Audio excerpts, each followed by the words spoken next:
السلام علیکم ورحمۃ اللہ وبرکاتہ۔ شوق شہادت کی انتہا۔ 2 ہجری میں رسول پاک صلی اللہ علیہ وسلم اپنے جانثاروں کے ساتھ غزوہ بدر کے لیے مدینہ منورہ سے چلنے لگے تو آپ صلی اللہ علیہ وسلم کے 2 جانثاروں کے درمیان عجیب قسم کی تکرار ہو گئی۔ ان 2 جانثاروں کے نام خیثمہ بن حارث رضی اللہ عنہ اور سعد بن خیثمہ رضی اللہ عنہ تھے۔ خیثمہ رضی اللہ عنہ باپ تھے اور سعد رضی اللہ عنہ بیٹے۔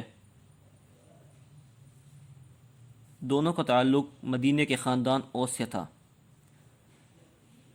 تکرار اس بات پر ہو رہی تھی کہ دونوں میں سے کون رسول پاک صلی اللہ علیہ وسلم کے ساتھ کافروں سے لڑنے کے لیے جائے۔ باپ بیٹے سے کہہ رہے تھے، بیٹا گھر میں ہم دونوں کے سوا کوئی مرد نہیں ہے، اس لیے بہتر یہ ہے کہ ہم دونوں میں سے ایک یہیں گھر میں رہے اور دوسرا جہاد میں شریک ہو۔ تم جوان ہو اور گھر کی اچھی طرح دیکھ بھال اور حفاظت کر سکتے ہو، اس لیے تم یہیں رہو اور مجھے رسول صلی اللہ علیہ وسلم کے ساتھ جہاد کے لیے جانے دو۔ ان کے جواب میں بیٹے والد سے کہہ رہے تھے، ابا جان اگر شہادت اور شہادت کے بدلے میں جنت کے علاوہ کوئی اور معاملہ ہوتا تو مجھے گھر میں رہنے میں کوئی عذر نہ ہوتا۔ مجھے اللہ تعالیٰ نے اتنی طاقت دی ہے کہ میں رسول صلی اللہ علیہ وسلم کا ساتھی ہونے کا حق پوری طرح ادا کر سکوں، اس لیے آپ گھر پر رہیے اور مجھے جہاد پر جانے کی اجازت دیجیے، شاید اللہ تعالیٰ مجھے شہادت نصیب فرمائے۔ لیکن باپ کا اصرار تھا کہ بیٹا گھر پر رہے اور وہ رسول صلی اللہ علیہ وسلم کے ساتھ جائیں۔ بڑی بحث اور تکرار کے بعد دونوں نے طے کیا کہ قرعہ ڈالتے ہیں، جس کا نام قرعہ میں نکلے وہ لڑائی پر جائے اور دوسرا گھر پر رہے۔ قرعہ ڈالا گیا تو بیٹے کا نام نکلا۔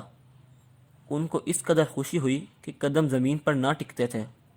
والد بھی اب مجبور ہو گئے کہ گھر پر رہیں اور بیٹے کو جہاد کے لیے رسول پاک صلی اللہ علیہ وسلم کے ساتھ جانے دیں۔ چنانچہ حضرت سعد رضی اللہ عنہ رسول پاک صلی اللہ علیہ وسلم کے ساتھ بدر پہنچ گئے۔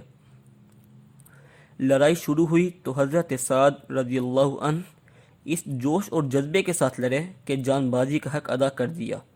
دشمن کے ایک سوار نے ان کو اس طرح بے جگری سے لڑتے دیکھا تو اس نے طاق کر ان پر حملہ کیا۔ انہوں نے ڈٹ کر مقابلہ کیا، لیکن دشمن گھوڑے پر سوار تھا، اس کا وار کارگر ہوا اور وہ شہید ہو کر جنت میں پہنچ گئے۔ اس طرح اللہ تعالی نے ان کی دلی آرزو پوری کر دی۔ 3 ہجری میں غزوہ احد پیش آیا تو شہید بدر حضرت سعد کے والد حضرت خیثمہ بن حارث رضی اللہ عنہ شہادت کی تمنا دل میں لیے اس میں شریک ہوئے اور بڑی بہادری سے لڑے۔ اللہ تعالی نے ان کی تمنا بھی پوری کر دی اور وہ ایک کافر حیبرہ بن ابی وہب کے ہاتھ سے شہید ہو کر جنت میں پہنچ گئے۔